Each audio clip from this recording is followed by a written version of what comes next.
Hey guys, welcome to a new video. So this is part one of a 4-part series where I answer 100 of your questions, and I think it's questions I've never answered before. But who knows? I've been on YouTube for 11 years, so I don't really remember what I've shared. So I promised you guys that I would upload every other day, and I'm gonna be super busy for the next like 10 days or so, and I'm not gonna be able to have time to edit my videos. I will still be filming though. So I am pre-recording in this moment. So I figured the best way to do that to continue my schedule and to give you guys content is to create this 4-part series. So since there are 100 questions, it is 25 questions per part. So let's get into the first one. So I just want to preface this that I got all of these questions on random social media platforms where I was like, you guys, I'm doing a Q&A on YouTube. Send me in your questions. All right. So the first one is, who are your top 5 artists on Spotify Wrapped this year? Billie Eilish was my number 1, which is not surprising. Second is Banks, also not surprising. Third is a band called Mansion Air, love them. Fourth, Montel Fish, love him. His music is so good. The 5th one I'm a little shocked by, it's The Weeknd. How often do you recommend that I wash my hair? So I am no hair doctor over here, but I do know that every hair is different, so I really don't know what to tell you. But I have noticed that the healthiest hair is if you wash it just a couple times a week. Speaking of hair, I do get this question a lot. Would you ever cut your hair into a bob? Absolutely not. That is not my style. I don't think it would look good on me. It looks good on other people, but that is not my thing. I love my hair long. That is how I've always loved it. In my early 20s, I did chop it all off. If I can find some photos, I'll post them here. But my hair was down to my butt. I went into the salon, literally just wanting a hair trim, and I left with my hair to my shoulders. And I cried. Yes, I did. It was the biggest mistake. I will never do it again. Have you ever been to Disneyland? I have. I've been twice. Both times I went, I was 17. So if you guys remember me sharing, my foster mom did pass away recently, and it was actually that foster mom that made that dream come true for me. I know this is going off on something completely different, but a lot of people have heard me talk a lot of bad things about foster care because I do have a lot of bad experiences in foster care. I will not deny that, but there are some positives as well, and that is one of them. Are you going to continue sharing fan art? No, not in that way, because it was just something I wanted to add as a part of Vlogmas that I thought was really fun, and I enjoyed doing it. Do you have any New Year's resolutions? Honestly, normally I have a whole list of resolutions and goals and things I want to succeed at, and I never follow through with any of them. So I think it's just really easy and manageable if I sit here and say, I just want to improve as a person, whether that's mentally, physically, spiritually. Like, I am very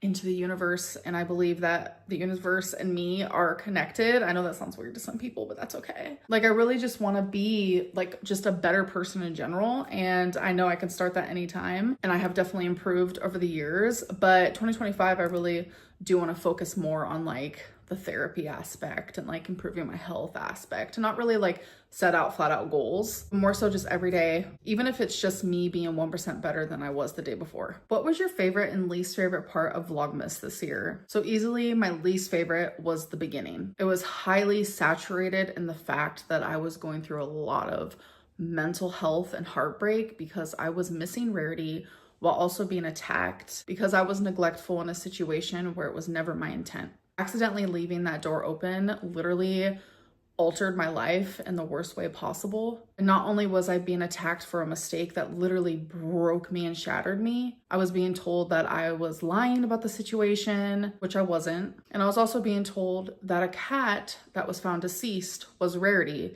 which definitely was not the case either. So it was a lot at once while already going through mental health problems. But I noticed once I handled the Rarity situation privately, instead of broadcasting every single 2 seconds if there's an update or not, I noticed the backlash and the rumors lessened, and that definitely helped with my mental health and my heartbreak, to be honest. I would say the best part of Vlogmas was the fact that I completed it. And instead of letting my depression stop me from decorating for Christmas like it did last year, I said, screw that. We're gonna decorate for Christmas because I feel like that'll actually help my mood, and it genuinely did. Have you ever had a boyfriend before? Yes, I've had multiple boyfriends, but it was all like when I was a teenager and a kid, never as an adult. No, no, no. Have you ever considered digital planning? No, never, because I really love physical planners. I love physically writing. For the longest, I was reading so many novels and I was reading like the physical books.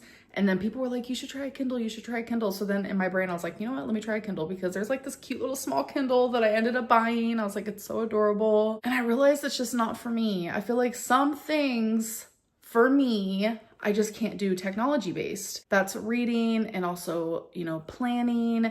Those are things that I just enjoy doing, like physically with a book, with a pen, etc., etc.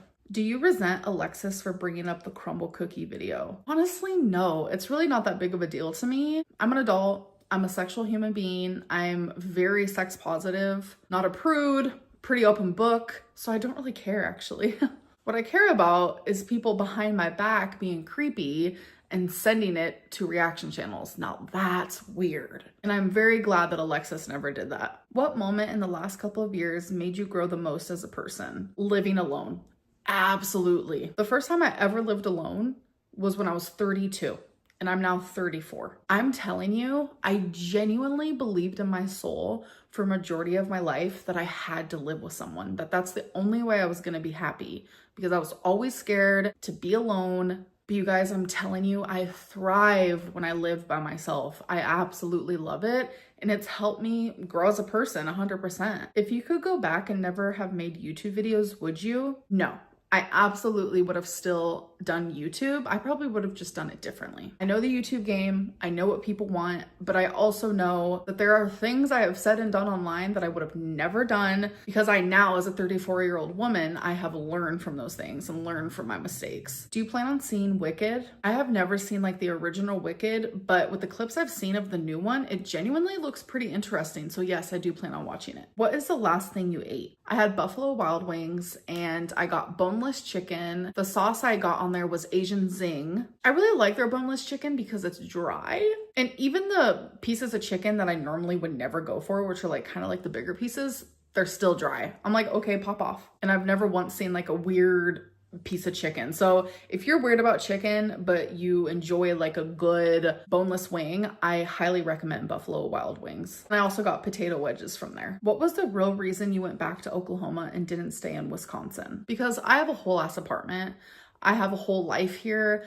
I love my apartment. I love living alone. I do believe that Tommy as a person is my home, but in a responsible way, I belong here right now. So that is why we're currently in a long distance relationship, but I do see us moving in together in the future. How did you even hold that snake? Because it honestly looked so terrifying. That's what my mom said, but I love snakes. I've always loved snakes. I will say it was exhilarating because it is a huge snake. It is by far the biggest snake I have ever held in my life, but I wasn't scared. I don't know. Did you really think that Jordy was stalking you? No, absolutely not. I never once thought that. Was there a particular reason you stopped sharing your weight? So as you guys know, I have done Ozempic/semaglutide twice. The first time I did it, when I stopped, I gained so much weight so freaking fast. I had a weird feeling it was gonna happen again, and I tried really hard not to let it happen, but sadly, I didn't try hard enough. It is very common that once you stop taking it, you gain your weight back. So normally, I wouldn't have cared to share that because I've always shared that.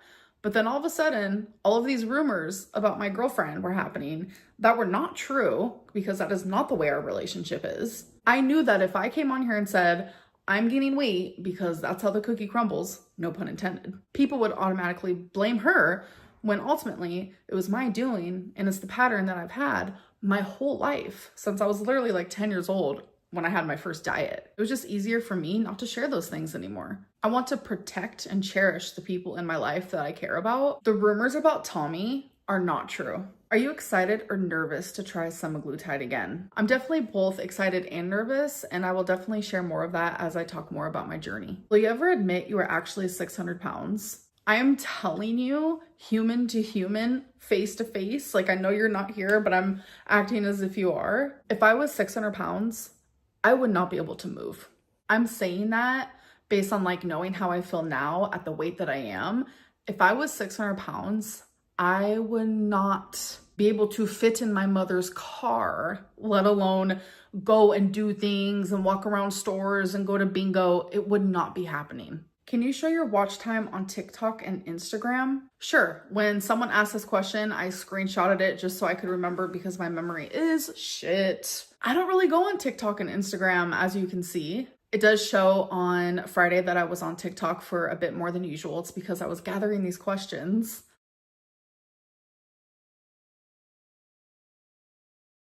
What has been the hardest part to overcome with having BPD? A lot. And I don't know if I've actually overcome any of it. So I'm kind of gonna rewrite the question and ask it as if like, what's the hardest part about having BPD? It's the fact that you cannot regulate your emotions.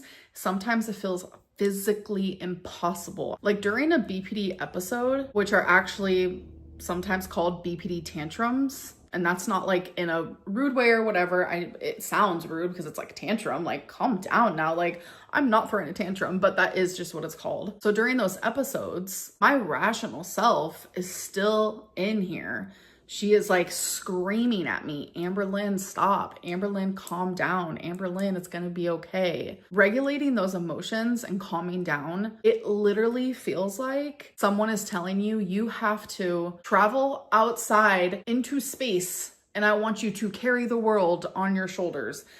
That's not possible. It truly feels impossible to regulate your emotions. And I'm fully aware that DBT therapy can help with that. So another answer I have is having BPD makes everything feel more extreme than the average. Like the average person, they would say, yeah, I feel happy. Well, when we're happy, people with BPD, it feels euphoric. A regular person would feel angry. Us, we feel burning rage. A regular person feels sad. We literally feel like we're mourning the death of someone we have loved our entire lives. Everything feels so strong and like we're sensitive to like everything. So our moods switch really quickly. Like a lot of people get bipolar and borderline personality disorder mixed up because we both have mood shifts. So people with bipolar, their moods will change on days or weeks basis, while people with BPD like me, our moods will change multiple times a day, sometimes even multiple times an hour. It's exhausting for us, and I'm sure it's very exhausting for the people around us as well. Would you be able to be in a sexless relationship? No, no, no, no, no, no. This girly pop has done that before and she will never do it again. When I'm with the right one, I am like a sex machine. What am I saying right now? What is a rumor about you that is 100% not true? Girl, do you have all day? Because I have a whole list. But for the sake of video purposes and time crunches, there is a few in particular that I would love to mention. But these are things that I promised myself I would never speak about again online. So we're gonna skip over those and move on to something else. I'm gonna choose something that is like currently happening. Two things actually. One, it is 100% not true. I am not a feedie. I am not in a feeder relationship. That is not what's happening here. Two, the fact that some people actually believe this is sick, but there are people who believe that I let Rarity out on purpose to stay in Wisconsin longer. Tommy didn't want me to leave. Tommy said I am welcome there forever. Rarity is my heart, my soul, my best friend, my everything. I would have never in a million years done that. And if you know me in person, you would know that to be true. But that's what people do. They create these really disgusting rumors about me and just like hold on to them for dear life. I know nothing I say will ever change anyone's opinion, but for the sake of answering the question, there's your answer. All right, you guys. So that is part one, and I will see you guys soon for part two. Bye.